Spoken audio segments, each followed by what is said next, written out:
Magandang araw mga kababayan. Narito na ang pinakabagong ulat sa lagay ng panahon ngayong araw, May 8, 2026, Friday. Patuloy na lumalakas pa ang tropical storm na minomonitor natin sa labas ng PAR at inaasahan itong papasok sa susunod na mga araw at posible din na may magiging kasunod agad ito. Para naman lagi kang updated sa lagay ng panahon, i-click mo lang ang subscribe button. Sa ngayon, easterlies pa din ang nakakaapekto sa buong bansa kaya dala nito ang mas mamasa-masang hangin galing silangan at ang pabago-bagong kondisyon ng ulap at ulan. May mga oras na pwedeng medyo maaliwalas tapos biglang kakapalang ulap at susunod ang mga rain showers o thunderstorm sa ilang lugar, lalo na kapag nagtipo ng ulap at naging aktibo ang convection sa maghapon. Kasabay ng easterlies, may binabantayan tayong tropical cyclone sa labas ng Philippine Area of Responsibility. Ngayong umaga, ang tropical storm Hagupit ay nasa layong 1,615 kilometers east of northeastern Mindanao. Ang maximum sustained winds nito ay nasa 75 kilometers per hour near the center, may bugso hanggang 90 kilometers per hour at kumikilos ito west-northwestward sa bilis na 20 kilometers per hour. Nasa labas pa ito ng PAR ngayon pero malinaw sa outlook na may window na posibleng pumasok ito sa ating area of responsibility sa mga susunod na oras at araw kaya mahalagang tutukan ang mga susunod na update tungkol sa galaw at lakas nito. Ngayon, punta tayo sa forecast weather conditions sa loob ng bansa. Para sa Caraga, Northern Mindanao, Zamboanga Peninsula, Barm, Davao Oriental, Davao Occidental, Sarangani, Sultan Kudarat, Siquijor at Palawan, inaasahan ng maulap na kalangitan na may scattered rains at thunderstorm dulot ng easterlies. Ibig sabihin, pabalik-balik ang ulan sa maghapon, may mga pagkakataon na titila tapos babalik ulit at may mga pagkakataon na may kasamang kulog at kidlat. Dahil ang pag-ulan ay posibleng moderate hanggang paminsan-minsan ay heavy, may posibilidad ng flash floods at landslides sa mga lugar na mas madalas bahain. Pwedeng mabilis tumaas ang tubig sa mabababang bahagi kapag tumapat ang mas malakas na thunderstorm burst sa inyong area. Sa mga lugar na may slope o tabing bundok, mas tumataas ang risk ng pagguho kapag sunod-sunod ang buhos at nababasa ng husto ang lupa. Sa Caraga at Northern Mindanao, asahan ng mas makapal na ulap at mas aktibong thunderstorm periods kaya pwedeng may mga oras na mas malakas ang ulan sa ilang bayan habang mas mahina sa katabi. Sa Zamboanga Peninsula at Barm, posibleng magkaroon ng mga pag-ulang pabalik-balik na minsan ay mabilis bumuhos, lalo na kapag ang moisture ay tumawid mula dagat papasok sa kalupaan. Sa Davao Oriental at Davao Occidental, pati Sarangani at Sultan Kudarat, pwedeng maglabas ang mga ulap-ulan na mga panandaliang buhos na may kasamang thunderstorm activity. Sa Siquijor at Palawan, may tsansa rin ng thunderstorm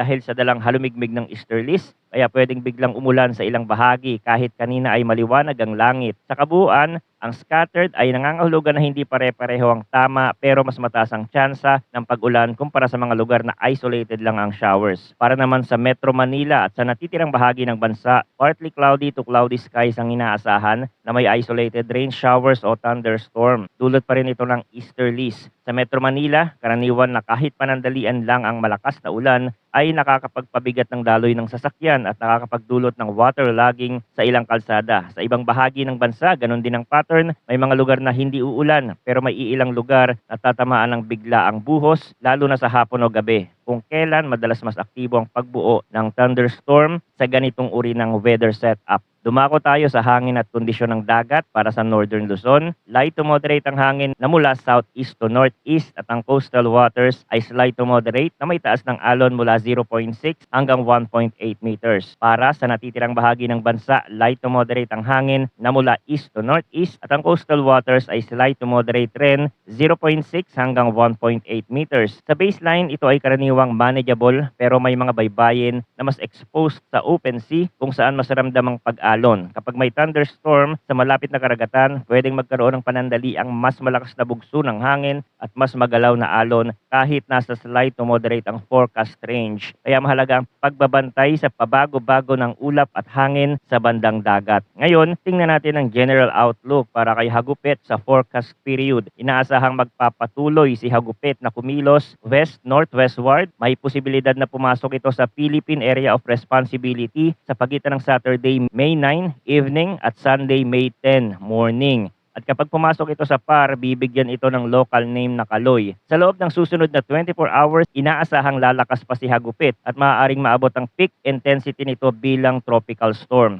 Pagkatapos nito, dahil sa unfavorable environment conditions, inaasahang magsisimula itong humina at posibleng ma-downgrade bilang tropical depression pagsapit ng Monday evening, May 11, habang nasa Philippine Sea. At sa kasalukuyang outlook, mas mababa ang tsansa na direktang makaapekto si Hagupit sa lagay ng panahon at kondisyon ng dagat sa susunod na 3 days. Kaya ang mas dominant na nararamdaman sa loob ng bansa ay yung ulan at thunderstorm na dala ng easterlies. Kahit ganito ang outlook na less likely sa immediate direct effect, mahalagang tandaan na ang posisyon at galaw ng isang tropical storm ay pwedeng magbago sa mga susunod na update. Kaya habang papalapit ang window ng posibleng pagpasok sa PAR, mas lilinaw kung gaano ito kalapit sa ating eastern boundary at kung gaano kalawak ang magiging epekto nito sa hangin, ulap at ulan sa paligid. Sa ngayon, ang forecast ay malinaw na si Hagupit ay lalakas pa sa loob ng 24 hours tapos hihina habang nasa Philippine Sea. Sa latest tropical cyclone threat potential na inilabas ng Pag-asa para sa week 1, May 7 hanggang May 13, ang tropical cyclone na may international name na Hagupit ay nananatiling present over the eastern Ticad region. Base sa model forecast, generally magta-track ito northwestward, moving towards the eastern portion of Visayas and Luzon. Pero likely nahihina ito afterwards. Kasabay nito may TC-like vortex, TCLV1, na inaasahang lilitaw sa pagitan ng eastern boundaries ng Ticad at TCID at kikilos papasok ng PAR. Pero may decreased probability of TC formation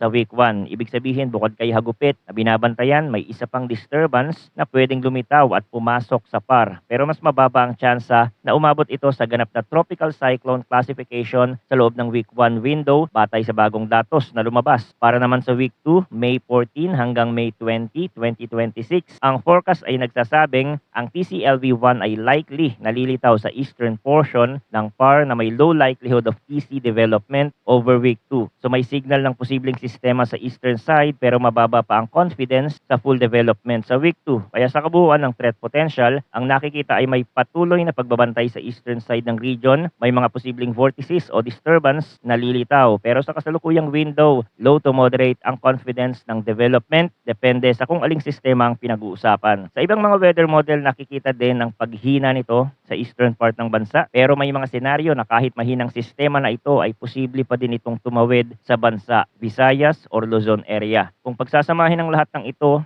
sa isang malinaw na larawan, ganito ang kasalukuyang sitwasyon sa loob ng bansa. Easterlies ang dominant kaya mas aktibo ang ulan at thunderstorm sa Caraga, Northern Mindanao, Zamboanga Peninsula, Barm, Davao Oriental, Davao Occidental, Sarangani, Sultan Kudarat, Siquijor at Palawan. At sa Metro Manila at iba pang lugar ay isolated rain showers o thunderstorm ang posibleng maranasan. Sa labas ng PAR, naroon si Tropical Storm Hagupit na kumikilos west-northwestward at posibleng pumasok sa PAR sa pagitan ng May 9 ng gabi at May 10 ng umaga, kung saan tatawagin itong Kaloy. Inaasahang lalakas pa ito sa loob ng 24 hours tapos hihina at posibleng maging tropical depression pagsapit ng May 11 ng gabi habang nasa Philippine Sea. At sa immediate period, mas mababa ang tsansa na direktang makaapekto sa panahon at dagat sa susunod na 3 days. Pero patuloy ang monitoring dahil ang galaw at lakas ay pwedeng magbago sa mga susunod na advisory. Manatiling nakatutok sa mga susunod na updates dito sa ating channel. Maraming salamat sa inyong panonood at mag-ingat po tayong lahat.